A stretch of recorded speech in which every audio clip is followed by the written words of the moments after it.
অভিযোগ করেছেন শুধুমাত্র এই বরাত টরাত দেওয়া নয়, তার থেকে মারাত্মক অভিযোগ যে পদ্ধতিতে বিভিন্ন জায়গাতে বিভিন্ন জেলা শাসক বিডিওকে এবং বিডিও বিভিন্ন লোকাল মিষ্টির দোকানে যে কন্ট্রাক্টগুলো দিচ্ছে সেখান থেকে তৈরি হচ্ছে, সেখানেও নাকি ভণ্ডামি স্পষ্ট হচ্ছে। কেন? কারণ যেভাবে যে যে দোকানে বরাতগুলো দেওয়া হয়েছে সেই দোকান থেকে সাধারণ যাদের মনে ভক্তি রয়েছে, ভাব রয়েছে, তারা হয়তো সেখান থেকে প্রসাদ নাও গ্রহণ করতে পারেন, মানুষের চয়েস। মারাত্মক অভিযোগ করছেন শুভেন্দু অধিকারী। আমার এই শুভেন্দু অধিকারীর অভিযোগটা শোনানোর আগেও আমার একই প্রশ্ন, বিরোধীরা যে অভিযোগগুলো করছে সেই অভিযোগগুলো ক্লিয়ার করার, স্পষ্ট করার দায়িত্ব কার? সরকারের নয়? সরকার সেই সময়তেও সাংস্কৃতিক চর্চা কেন্দ্র বলার সময় তো চুপ করেছিল। আজ যখন এত কোটি দুর্নীতি সামনে আসছে বা দোকানে কোন দোকান, সেই দোকানের মালিককে সেই পরিচয় তুলে প্রশ্ন করছে বিরোধীরা, তখনও সরকার চুপ করে রয়েছে। সরকার বলছে তারা কোনো রাজনীতি করে না, কোনো ধর্মের রাজনীতি করে না। তাহলে জগন্নাথ মন্দিরটা তৈরি হলো কেন? হিন্দুদের মন পাওয়ার জন্য? 26-এর ভোটের আগে একটু ব্যালেন্স করার জন্য? কিসের জন্য? এগুলো ক্লারিফিকেশন দেওয়ার কথা কার? সরকারের নয়? যদি পাবলিকের টাকাতে এগুলো হয়ে থাকে তাহলে সেগুলো সরকার ক্লিয়ার করছে না কেন? যে মারাত্মক অভিযোগ করেছেন শুভেন্দু অধিকারী, তিনি একটা টুইট করেছিলেন, একটা ভিডিও পোস্ট করেছিলেন। এই ভিডিওটা পোস্ট করেছিলেন মুর্শিদাবাদের একজন মিষ্টির দোকানের মালিকের বক্তব্য সহ। আমি একবার শোনাবো। শামসুদ্দিন, ওই টপাটপ মিষ্টান্ন ভান্ডারের মালিক, তিনি কি বলেছেন শুভেন্দু অধিকারী যেটা পোস্ট করেছেন, সেই শুভেন্দু অধিকারীর পোস্ট করা ভিডিও দেখুন। আমার ভালো নাম শামসুজ্জামান, আমি রাজু বলে ডাকি সবাই। হ্যাঁ, টিপটপ মিষ্টান্ন ভান্ডার।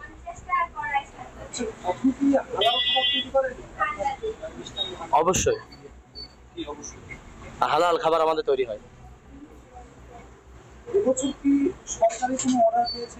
হ্যাঁ, প্যাকেটের।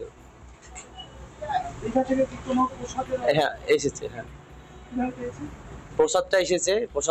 প্রসাদের সঙ্গে আপনার প্যাকেট আমাদের এখান থেকে কিছু মিষ্টি প্যাকেট হয়ে গিয়েছে ওগুলো দিয়ে। হ্যাঁ, প্রসাদটা দিয়ে। আজকে আমি একটা পোস্ট করেছি মুর্শিদাবাদের রানীনগরের ইসলামপুরে মিষ্টির দোকানদার, নাম তার শামসুজ্জামান ভাই, শামসুদ্দিন ভাই। তিনি বলছেন আমার মিষ্টি দোকানে হালাল মিষ্টি তৈরি করা হয়। আমি গজা পেড়া দিয়ে মমতার প্যাকেট তৈরি করছি। মমতার গজা আর পেড়া। আপনি হিন্দু হালাল খাবেন? রেশন দোকানে নিচ্ছে আর নাম লিখছে, বলছে না নিলে কিন্তু পরে রেশন বন্ধ হতে পারে। রেশনটা নরেন্দ্র মোদীজি দেন, মমতা দেন না। শুধু তাই না, যখন এই মারাত্মক অভিযোগ আসছে তখন সুকান্ত মজুমদারও টুইট করেন তিনি মুর্শিদাবাদে কোন কোন দোকানে এই বরাত গিয়ে পৌঁছেছে। এর আগে জগন্নাথ চ্যাটার্জির অভিযোগ শোনালাম, তারপর শুভেন্দু অধিকারী, সুকান্ত মজুমদার তিনি স্পষ্ট টুইটে লিখছেন যে আসলে এটা কি চলছে। তাহলে আরও একবার ঘুরপথ দোষণ চলছে কি? প্রসাদ বিলি নিয়ে রানীনগরে বিজ্ঞপ্তি এবং রেশন ডিলারদের কাছে যে বিজ্ঞপ্তি, সেই বিজ্ঞপ্তি ঘিরেই এই মুহূর্তে আশঙ্কা প্রকাশ করছেন সুকান্ত মজুমদার। বিজ্ঞপ্তিতে থাকা 3 ব্যবসায়ীকে নিয়েও প্রশ্ন তোলেন তিনি এবং একই সঙ্গে তিনি প্রশ্ন করেন যে তাহলে কোথাও কি প্রত্যেক ক্ষেত্রে আসলে মাননীয় তোষণের রাস্তাই বেছে নেন? প্রত্যেক ক্ষেত্রে তোষণেই কি শেষ হয় তার রাজনীতি? একমাত্র ভোট ব্যাংককে খুশি করার জন্যই তার যাবতীয় রাজনীতি? এবং এই প্রশ্ন তুলে তিনি শুধুমাত্র প্রশ্ন তোলেন না, তার সঙ্গে তিনি সুকান্ত মজুমদার রানীনগর 1-এর মোটামুটি যে যে প্রসাদের বরাত, যে যে মিষ্টির দোকান পেয়েছে সেই বরাত অনুযায়ী সেই প্রসাদের দোকানগুলোর নামও পোস্ট করেন। এই মুহূর্তে আমার হাতেও রয়েছে সেই তালিকা, যে তালিকা পোস্ট করেছেন সুকান্ত মজুমদার। আমি তালিকাগুলো দেখাবো, পরে দেখাচ্ছি।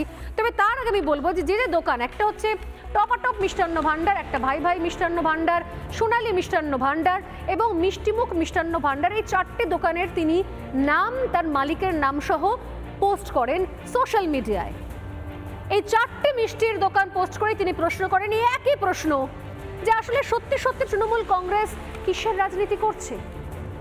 দুয়ারে নির্বাচন রয়েছে, তার আগে একটা অংশ মনে করছিল যে যেভাবে কোথাও তৃণমূল কংগ্রেসের মুখ নষ্ট হয়েছে, যেভাবে কোথাও মুর্শিদাবাদের ঘটনা ঘটেছে, একাধিক জায়গায় ঘটনা ঘটেছে, হিন্দু বিদ্বেষ, একদিকে তোষণ, সীমাহীন তোষণের অভিযোগ রয়েছে, সেই জায়গা থেকে হয়তো ভারসাম্য রক্ষা করার জন্য এই নির্বাচনের আগে 2025-এ জগন্নাথ মন্দিরের উদ্ঘাটন করে দেওয়া, হয়তো সাংস্কৃতিক চর্চা কেন্দ্রের নাম দিয়ে।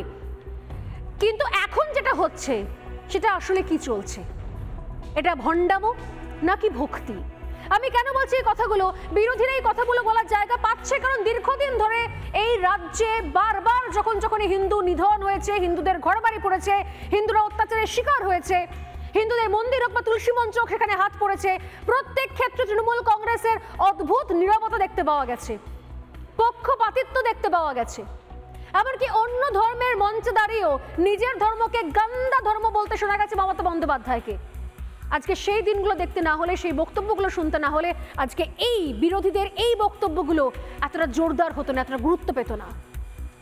নিঃসন্দেহে সেদিন থেকে শুরু করে আজ পর্যন্ত আসলে এই রাজ্যে হিন্দুরা কি হয়ে দাঁড়িয়েছে? শুধুমাত্র বোকা বানানোর পাত্র? যখন তখন কাজ উদ্ধার করে নাও, যখন তখন বোকা বানিয়ে দাও, এতটাই সহজ? আমি প্রশ্নগুলো করছি তৃণমূল কংগ্রেসের যে সমস্ত হিন্দু কর্মী, সমর্থক, নেতা, মন্ত্রী আছেন তাদেরকেও। আপনারা আপনাদের দলে থেকে আসলে কোন ন্যারেটিভ সেট করতে চাইছেন? মমতা বন্দ্যোপাধ্যায় যে ন্যারেটিভ সেট করে দিয়েছে সেটা, নাকি আসলে এই ধরনের বোকা বানানোর রাজনীতি নতুন করে নতুন মোড়কে নিয়ে আসতে চাইছেন 2026-এর আগে? কোনটা? নানা ধরনের কন্টেন্ট দেখার জন্য লাইক করুন, শেয়ার করুন আমাদের ফেসবুক পেজ, সাবস্ক্রাইব করুন আমাদের ইউটিউব চ্যানেল। পাশাপাশি অন্যান্য ব্রেকিং নিউজের জন্য অবশ্যই চোখ রাখুন রিপাবলিক বাংলায়।